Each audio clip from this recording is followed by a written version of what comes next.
Hi! Saturday morning. இன்னைக்கு என்னோட morning காலையில 6 மணிக்கு தான் ஸ்டார்ட் ஆச்சு.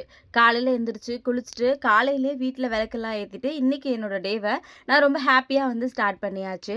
"அக்கா பிரம்ம முகூர்த்த பூஜை பண்றத விட்டுட்டீங்களா?" அப்படின்னு சொல்லிட்டு நம்மளோட சப்ஸ்கிரைபர்ஸ் கேட்டிருந்தீங்க.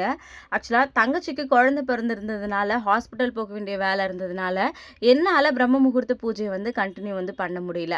சரி நாளைக்கு ஒரு நாள் ரெஸ்ட் எடுத்துட்டு, மண்டேலருந்து மறுபடியும் பிரம்ம முகூர்த்த பூஜைய ஸ்டார்ட் பண்ணலாம் அப்படின்னு சொல்லி நினச்சிட்டு இருக்கேன். கண்டிப்பா இந்த தடவை நல்லபடியா பண்ணணும் அப்படின்னு சொல்லி நினைக்கிறேன்.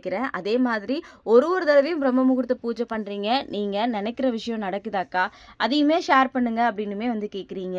நான் ஒரு விஷயம் நினச்சு தான் இந்த பூஜைய ஸ்டார்ட் பண்ணியிருந்தேன். அத கம்ப்ளீட் பண்ண முடியல. பட் இருந்தாலும் அதுக்கு முன்னாடியே எனக்கு அதுக்கான பாசிட்டிவ் ரிசல்ட் கிடைச்சிருக்கு. 99% நடந்திருக்குன்னே கண்டிப்பா சொல்லுவேன். கண்டிப்பா இந்த 1% நடக்கும் அப்படின்ற நம்பிக்கையோட நானுமே இருக்கேன். Thank you.